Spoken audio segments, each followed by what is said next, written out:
The air of Tarnus 9 was thick with acid mist and despair. Beneath the steel domes of the slave market, creatures from 100 worlds stood in lines, beaten, branded, and stripped of everything but breath. The neon boards above them blinked with prices and classifications: labor, combat, breeding, waste. Humans weren't supposed to be here. The United Terran Accord had outlawed this centuries ago, but I wasn't here on official duty. I was here because I couldn't sleep anymore. Not since Dravik Prime, not since I'd watched an entire colony burn while we followed protocol. The smell of ozone and blood clung to the air as I walked past cages filled with trembling beings. The auctioneer's voice echoed, slick, artificial, indifferent. Next, defective specimen. Half-blood female. Genetic instability. Opening bid. 1 ration unit. The crowd laughed. I stopped walking. Inside the rusted cage sat a girl no older than 15, her silver skin dulled with grime, her lavender eyes unfocused. She was small, too thin even for her frame, and her wrists were bound with shock restraints that pulsed dimly every few seconds. Defective, said a hulking Draxian trader, his voice dripping with mockery. Can't speak. Can't fight. Barely eats. Worthless. Worthless, the crowd echoed, as though chanting a truth that made their cruelty easier to bear. I didn't plan to interfere. I really didn't. But when she raised her head and looked at me, truly looked at me, something in her expression stopped my breath. There was no plea in her eyes, no hope, just quiet acceptance, as if she'd already made peace with being discarded. And I couldn't walk away from that. I stepped forward. I'll take her. The auctioneer blinked. You're joking. The human wants the defective? I said I'll take her. I repeated. I tossed a credit chip onto the counter. Mark her as mine. Laughter rippled through the onlookers. He's wasting credits. Must be collecting pets. Maybe he wants a project. Let them talk. I didn't care. When they unlocked her cage, the girl stumbled and nearly fell. I caught her before she hit the ground. Her body was freezing, lighter than I expected. Too light. She looked up at me, eyes wide with confusion, as if trying to understand why I'd bothered. I gave her a small nod. You're safe now. Of course, that wasn't true yet. But I intended to make it so. Middle, the girl who didn't speak. My name is Captain Elias Ward, though most just called me Eli. After the market, I took the girl to my ship, the Nomad's Grace, a worn but reliable Terran freighter. She barely moved the whole trip back, silent as a shadow. When I tried to ask her name, she just tilted her head, not understanding. So I gave her one. Lyra, I said after a while. You look like a Lyra. She blinked, then touched her chest uncertainly. Lyra? Her voice was cracked and soft, her first word in who knew how long. I smiled. Yeah, that's you. Days turned into weeks as we crossed the border sectors. She stayed quiet but watched everything, the hum of the engines, the flickering monitors, the way I patched up hull panels. She was curious, cautious, and oddly gentle. When I handed her food, she always waited until I ate first, like she was afraid it might be poisoned. It broke my heart. Sometimes, when she thought I wasn't looking, she'd hum softly, a strange, haunting melody that made the air itself seem to shiver. I recorded it once. The spectral analysis showed frequencies outside the human auditory range, harmonics that resonated with the ship's systems. It wasn't just beautiful. It was alive. A past buried in silence. After a month, Lyra began to speak more. Small words at first. Food, sleep, thank you. Then one night, as the stars stretched in ribbons through the viewport, she asked quietly, Why did you buy me? Her question caught me off guard.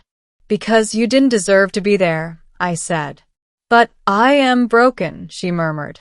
Who told you that? She stared at the floor. Everyone. The lab masters.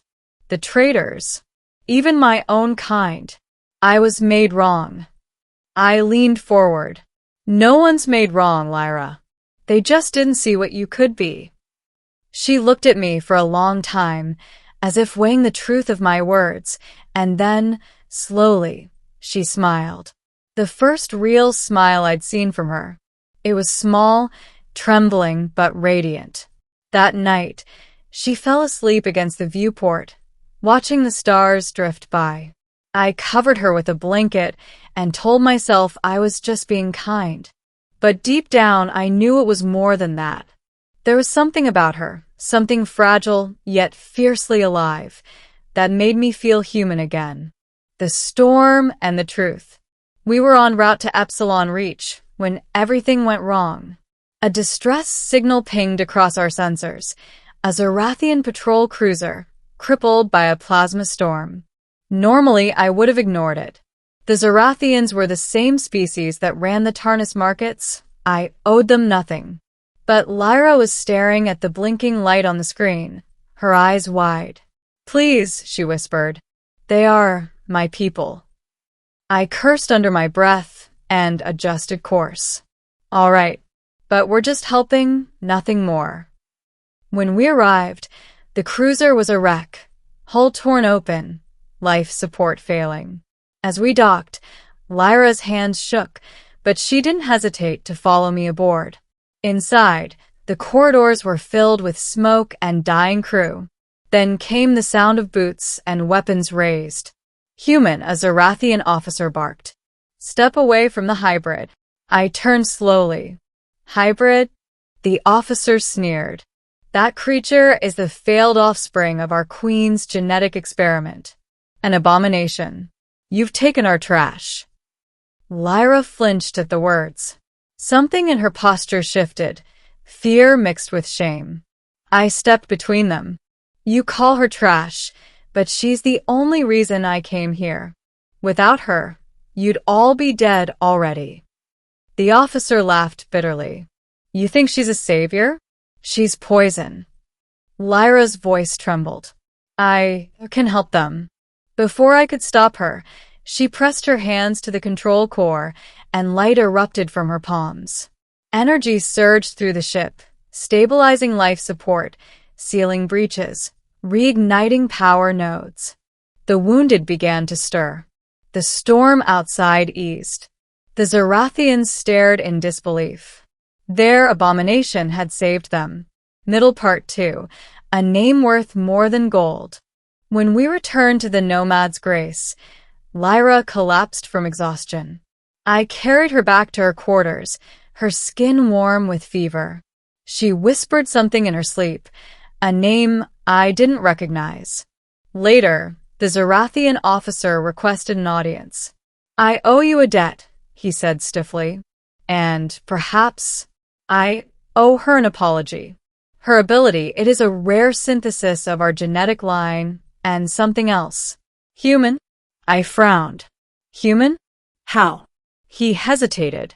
Decades ago, our queen sought to create a being capable of bridging minds across species. But the human genome rejected the process. Only one child survived the trials. That child was her. My blood ran cold. You're saying she's half human? Partially, he admitted. And entirely unwanted. That night, I told Lyra the truth. She listened quietly, her eyes unreadable. So, she said at last, I am neither of them. You're both, I said gently. And that's what makes you extraordinary. Tears glimmered in her eyes and she whispered, Do you truly believe that? I brushed a strand of silver hair from her face. I wouldn't have crossed a storm for anyone else. She smiled again, but this time it wasn't fragile. It was full, bright, alive. Ending, when the universe finally listened. Months passed. Word spread about the hybrid girl who saved a Zerathian fleet. Some saw her as a miracle. Others saw her as a threat. But through it all, Lyra stayed on the nomad's grace, learning, laughing, discovering. She loved the stars. Every night, she'd stand by the viewport, humming that same song, and somehow, the stars seemed to pulse in rhythm. Then one day, a royal vessel hailed us. The emblem on its hull was unmistakable, the crest of the Zarathian queen herself. Lyra tensed. She's coming for me. When the queen appeared on the hologrid, her presence was commanding, tall, elegant, wrapped in royal armor that shimmered like starlight. "Hybrid," she said coldly. "You carry my blood."